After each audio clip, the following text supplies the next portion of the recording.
इस वीडियो के माध्यम से आज हम जानेंगे श्री गोस्वामी तुलसीदास जी की संक्षिप्त जीवनी। प्रयाग के पास चित्रकूट जिले में राजापुर नामक एक ग्राम है। वहाँ आत्माराम दुबे नाम के एक प्रतिष्ठित सरयू पारण ब्राह्मण रहते थे। उनकी धर्मपत्नी का नाम हुलसी था।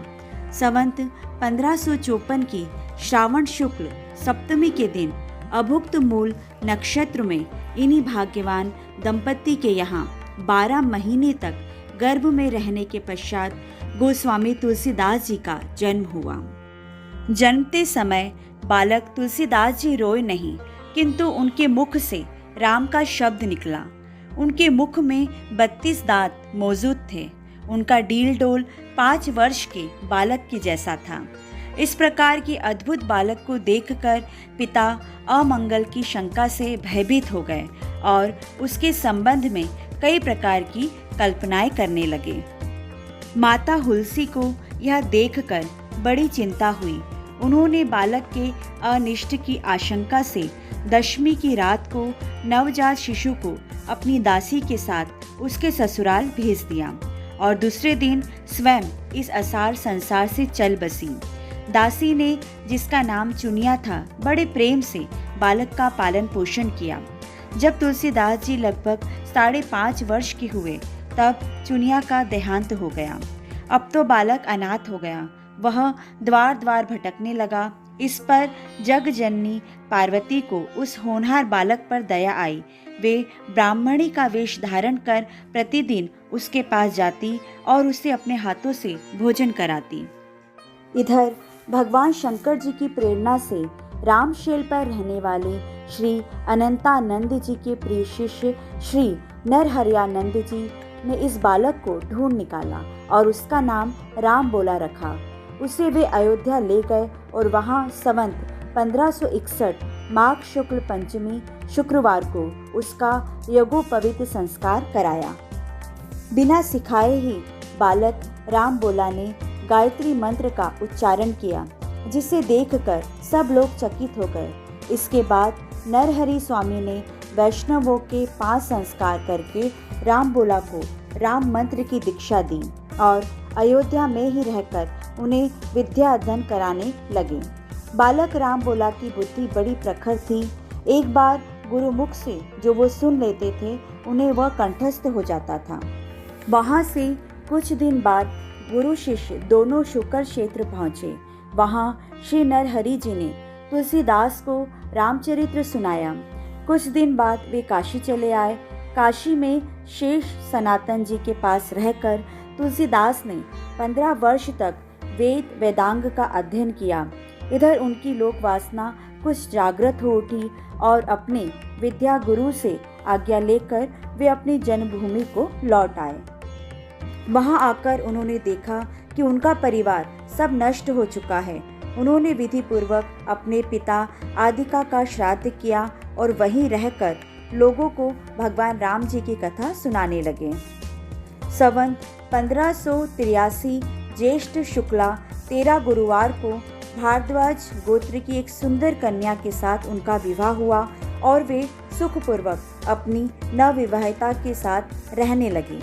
एक बार उनकी स्त्री भाई के साथ अपने मायके चली गई। पीछे पीछे तुलसीदास जी भी वहां पहुंचे। उनकी पत्नी ने इस पर उन्हें बहुत धिक्कारा और कहा कि मेरे इस हाड़ मांस के शरीर में जितनी तुम्हारी आसक्ति है उससे आधी भी यदि भगवान में होती तो तुम्हारा बेड़ा पार हो गया होता। तुलसीदास जी को ये शब्द लग गए। वे एक क्षण भी नहीं रुके, तुरंत वहां से चल दिए। वहां से चलकर तुलसीदास जी प्रयाग आए। वहां उन्होंने गृहस्थ वेश का परित्याग कर साधु वेश ग्रहण किया।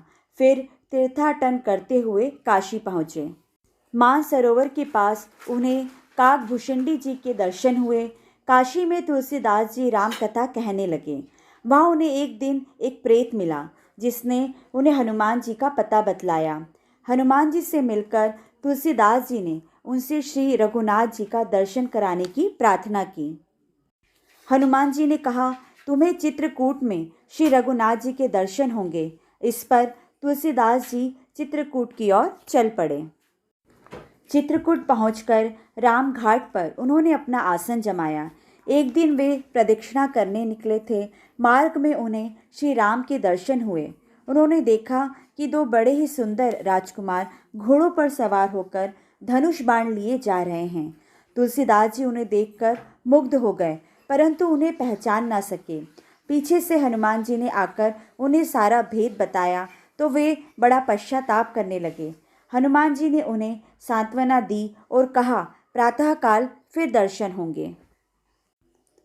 संवत 1607 की मौनी अमावस्या के बुधवार के दिन उनके सामने भगवान श्री राम पुनः प्रकट हुए। उन्होंने बालक रूप में तुलसीदास जी से कहा, बाबा हमें चंदन दो। हनुमान जी ने सोचा वे इस बार भी धोखा ना खा जाएं, इसलिए उन्होंने तोते का रूप धारण करके उन्हें यह दोहा कहा, चित्रकूट के घाट पर भय संतन की भीड़, तुलसीदास चंदन घिसे तिलक देत रघुबीर। तुलसीदास जी उस अद्भुत छवि को निहार कर शरीर की सुधि भूल गए। भगवान ने अपने हाथ से चंदन लेकर अपने तथा तुलसीदास जी के मस्तक पर लगाया और अंतर ध्यान हो गए। संवत 1628 में ये हनुमान जी की आज्ञा से अयोध्या की ओर चल पड़े। उन दिनों प्रयाग में माघ मेला था। वहाँ कुछ दिन वे ठहर गए। पर्व के 6 दिन बाद एक वट वृक्ष के नीचे उन्हें भारद्वाज और याज्ञवल्क्य के मुनि के दर्शन हुए। वहाँ उस समय वही कथा हो रही थी जो उन्होंने सुकर क्षेत्र में अपने गुरु से सुनी थी। वहाँ से ये काशी चले आए और वहाँ प्रहलाद घाट पर एक ब्राह्मण के घर पर निवास किया। वहाँ उनके अंदर कवित्व शक्ति का स्फुरण हुआ और वे संस्कृत में पद रचना करने लगे। परंतु दिन में वे जितने पद रचते, रात्रि में वे सब लुप्त हो जाते। ये घटना रोज घटती। 8वें दिन तुलसीदास जी को स्वप्न हुआ। भगवान शंकर ने उन्हें आदेश दिया कि तुम अपनी भाषा में काव्य रचना करो। तुलसीदास जी की नींद उचट गई। वे उठकर बैठ गए। उसी समय भगवान शिव और पार्वती जी उनके सामने प्रकट हुए। तुलसीदास जी ने उन्हें साष्टांग प्रणाम किया। शिव जी ने कहा, तुम अयोध्या में जाकर रहो और हिंदी में काव्य रचना करो। मेरे आशीर्वाद से तुम्हारी कविता सामवेद के समान फलवती होगी। इतना कहकर श्री गौरी शंकर अंतर्ध्यान हो गए। तुलसीदास जी उनकी आज्ञा शिरोधार्य कर काशी से अयोध्या चले गए। संवत 1631 का प्रारंभ हुआ। उस साल रामनवमी के दिन प्रायः वैसा ही योग था जैसा त्रेता युग में राम जन्म के दिन था। उस दिन प्रातःकाल तुलसीदास जी ने श्री रामचरितमानस की रचना प्रारंभ की। 2 वर्ष 7 महीने 26 दिन में ग्रंथ की समाप्ति हुई। संवत 1633 के मार्गशीर्ष शुक्ल पक्ष में राम विवाह के दिन 7 कांड पूर्ण हो गए। इसके बाद भगवान की आज्ञा से तुलसीदास जी काशी चले आए। वहाँ उन्होंने भगवान विश्वनाथ और माता अन्नपूर्णा को श्री रामचरितमानस सुनाया। रात को पुस्तक श्री विश्वनाथ जी के मंदिर में रख दी गई। सवेरे जब पट खोला गया तो उस पर लिखा हुआ पाया गया, सत्यम शिवम सुंदरम, और नीचे भगवान शंकर जी की सही थी। उस समय उपस्थित लोगों ने सत्यम शिवम सुंदरम की आवाज़ से कानों में सुनी। इधर पंडित जी ने जब यह बात सुनी तो उनके मन में ईर्ष्या उत्पन्न हुई। वे दल बांधकर तुलसीदास जी की निंदा करने लगे और उस पुस्तक को भी नष्ट कर देने का प्रयत्न करने लगे। उन्होंने पुस्तक चुराने के लिए 2 चोर भेजे। चोरों ने जाकर देखा कि तुलसीदास जी की कुटिया के आसपास 2 वीर धनुष बाण लिए पहरा दे रहे हैं। वे बड़े ही सुंदर, श्याम और गौर वर्ण के थे। उनके दर्शन से चोरों की बुद्धि शुद्ध हो गई। उन्होंने उसी समय से चोरी करना छोड़ दिया और भजन में लग गए। तुलसीदास जी अपने लिए भगवान को कष्ट हुआ, जान कुटी का सारा सामान लुटा दिया। पुस्तक अपने मित्र टोडरमल के यहाँ रख दी। इसके बाद उन्होंने एक दूसरी प्रति लिखी। उसी के आधार पर दूसरी प्रतिलिपियाँ तैयार की जाने लगी। पुस्तक का प्रचार दिनों दिन बढ़ने लगा। इधर पंडितों ने और कोई उपाय न देख श्री मधुसूदन सरस्वती जी को उस पुस्तक को देखने की प्रेरणा की। श्री मधुसूदन सरस्वती जी ने उन्हें देखकर बड़ी प्रसन्नता प्रकट की और उस पर यह सम्मति लिख दी। इस काशी रूप आनंद वन में तुलसीदास चलता फिरता तुलसी का पौधा है। उसकी कविता रूपी मजरी बड़ी ही सुंदर है, जिस पर श्री राम रूपी भंवरा सदा मंडराया करता है। पंडितों को इस पर भी संतोष नहीं हुआ। तब पुस्तक की परीक्षा का एक उपाय और सोचा गया।